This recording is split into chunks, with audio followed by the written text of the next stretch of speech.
2,500 years ago, a remarkable civilization was thriving here in Greece. Greece is known as the birthplace of Western civilization because its people created the world's first democratic government, the first Olympic Games, and made important contributions to architecture, art, literature, science, and mathematics. And their mysterious religion has enriched countless generations with its many wonderful myths and legends. So now, let us go back in time and find out what it was like to live during this amazing period of history.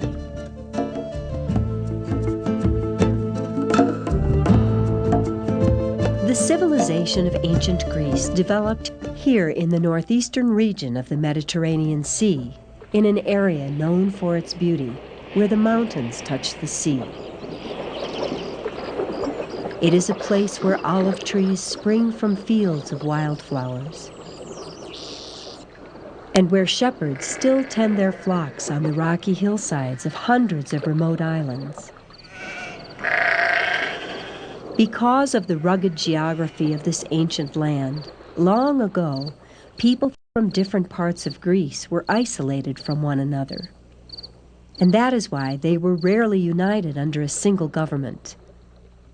Instead, their civilization developed in many independent city-states that were scattered across a large area. Basically, a Greek city-state was nothing more than a tiny country made up of a single city and the lands and villages that surrounded it. Each city-state was unique. Each had its own system of government, its own laws, and its own military. But because the citizens of all the different city-states spoke the Greek language, had similar customs, employed similar styles of building and art, and worshipped the same gods and goddesses, historians have combined them into a single great civilization known as the civilization of ancient Greece.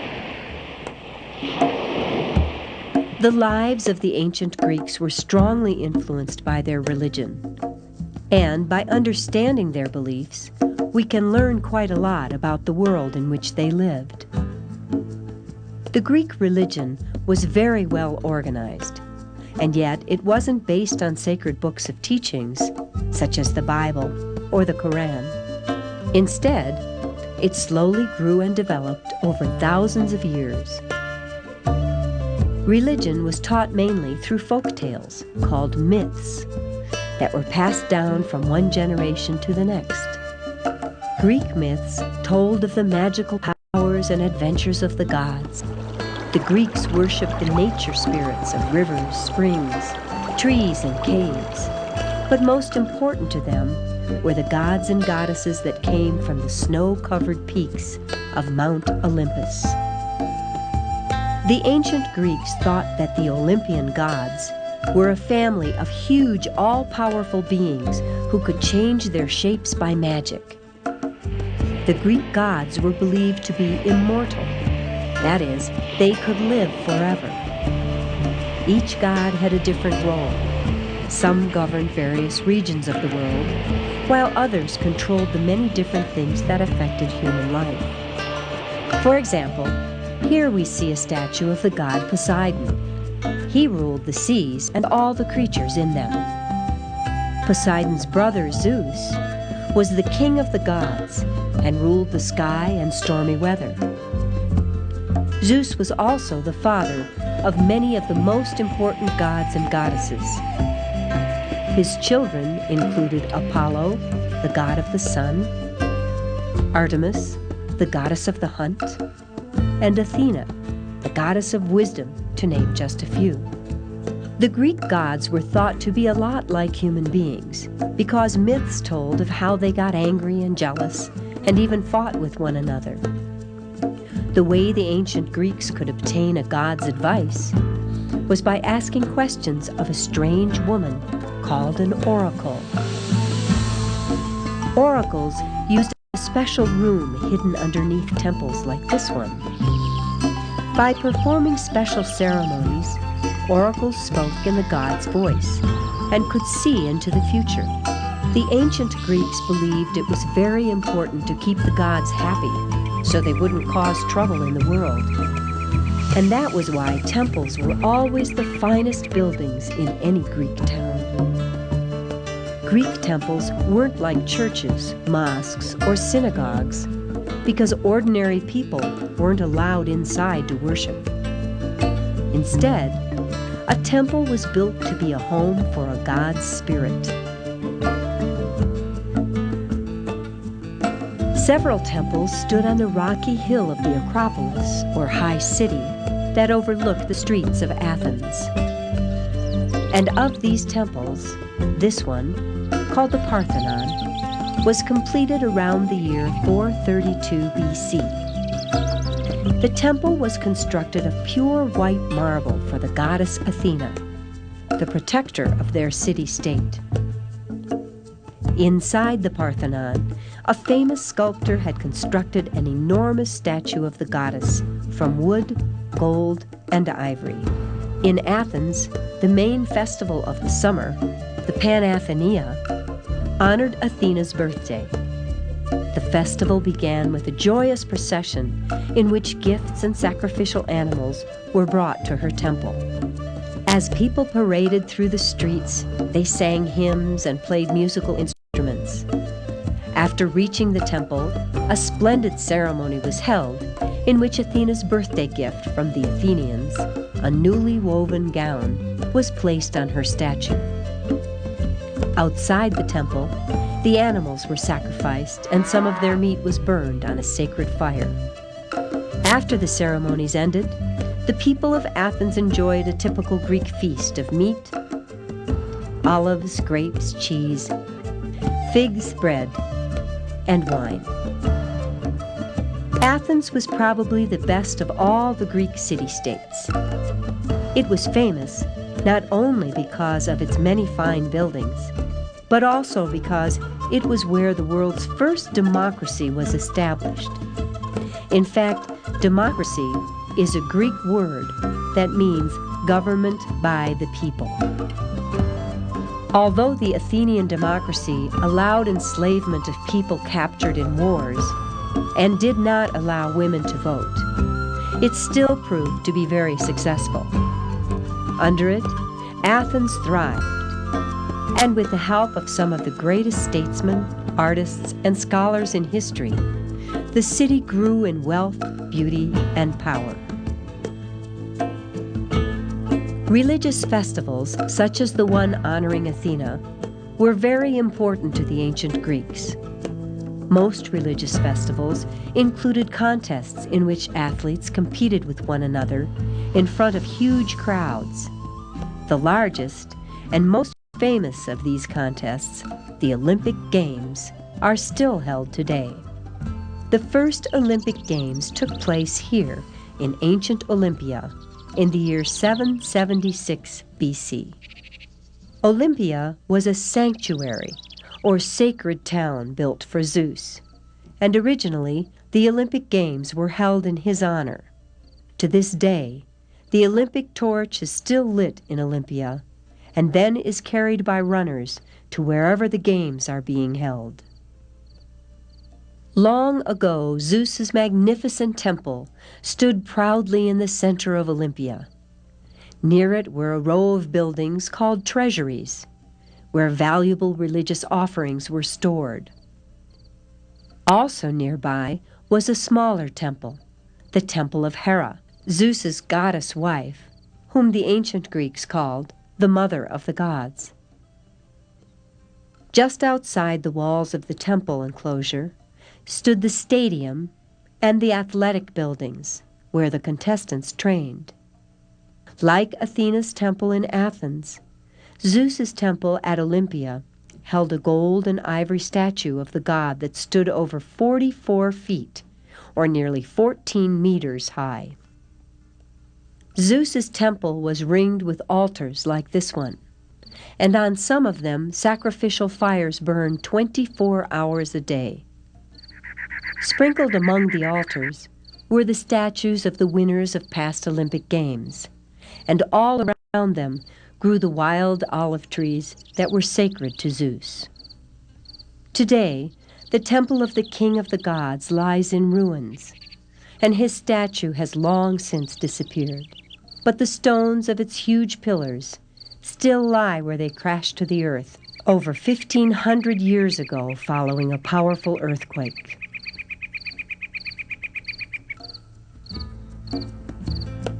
The Olympic Games were held every 4 years at midsummer. They lasted for a whole month, and during this time, warfare among the city-states stopped as a sign of respect for Zeus. Tens of thousands of men came from all parts of Greece, either to watch or to participate in the games. Women, however, were not allowed to attend. During the first day of the Olympic Games, religious ceremonies were held. There was a grand procession, and offerings and sacrifices were made to Zeus. The next day, here in the stadium, the events began. There were foot races, wrestling contests, and boxing matches, to name just a few. Besides these events, horse races and chariot races were held in the Olympic racecourse next to the stadium. For prizes, instead of the bronze, silver, and gold medals of today, the winners of the ancient Olympic Games were crowned with wreaths made from the branches of Zeus's sacred olive trees. In Greece, this simple ceremony was considered the greatest honor a man could ever receive. Athletic competitions were an important part of life in ancient Greece, but watching plays was probably an even more popular activity. Plays were held in open-air theaters like this one, which were found in nearly all Greek towns. In the center of each theater stood a small round altar to the god Dionysus, because theaters were actually his temples. In fact, the best seats were always reserved for his priests. Dionysus was the god of wine and pleasure, and in ancient Greece, wild religious festivals were often held in his honor. Attending plays was thought to please Dionysus, mainly because it was an enjoyable thing to do. The ancient Greeks loved to watch day-long plays that were performed in the circular area at the foot of the grandstands they called the orchestra. The Greeks were very famous for their plays, which were based on legends and myths. Greek plays were very different from those of today, because the actors, in ancient times, were always men who wore masks like this one, that had strange, exaggerated expressions. It is quite interesting that just a short walk from the huge theater seen here, there once stood the greatest center for healing in all of ancient Greece. Long ago, sick people came from far and wide, hoping to be cured here at the sanctuary of Asclepius. Asclepius was the god of medicine and the son of Apollo, the sun god. Myths told of how the god had learned healing from a very wise being belonging to a race of creatures called centaurs that were half man and half horse. The temple of Asclepius was guarded by thousands of snakes, the god's sacred animal. It was outside this temple that those seeking to be cured sacrificed animals and burned offerings to the god of medicine. After making their offerings, the sick people followed a path through the woods to a hospital building where they spent the night sleeping on the skin of the animal they had just sacrificed. While they slept, if they were lucky, the god of medicine appeared to them in their dreams. In the morning, the patients would tell a temple priest what they had seen in their dreams, and the priest would prescribe a treatment to cure them.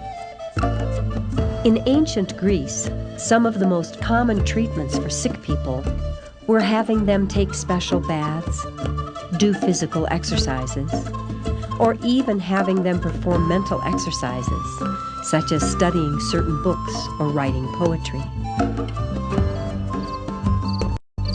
The medical treatments used by the ancient Greeks must have actually done some good, because their civilization prospered for quite a long time until the Romans started to conquer them around 220 BC. But the Romans truly admired the Greeks and ended up absorbing many Greek ways into their own civilization.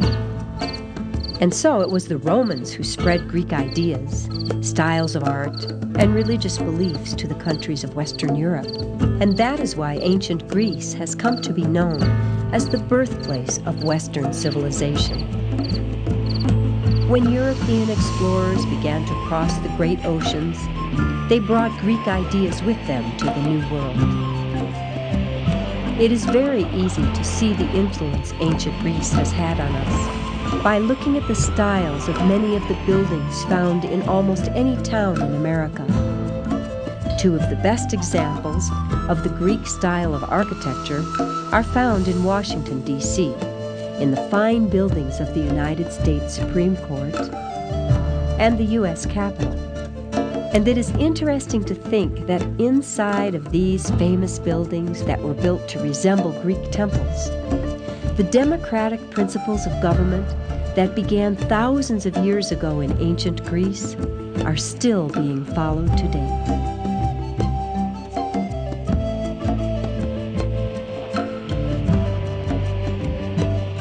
True or false? Zeus was the god of the sea.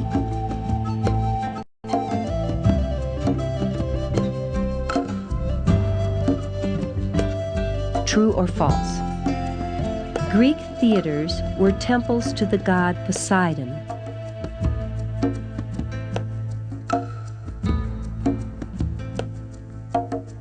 True or false? The Olympian gods were from Mount Olympus.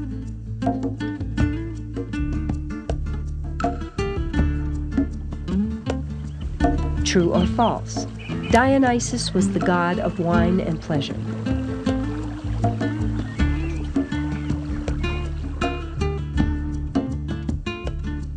True or false?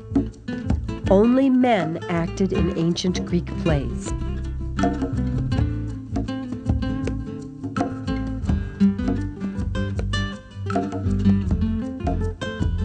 True or false? Oracles were women who spoke for the gods.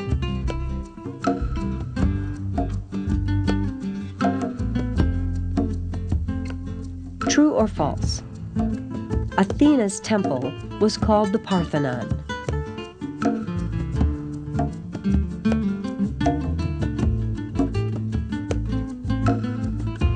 True or false? The world's first democracy began in Corinth.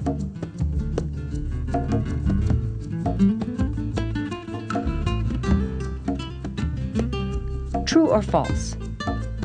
Centaurs were half man and half horse.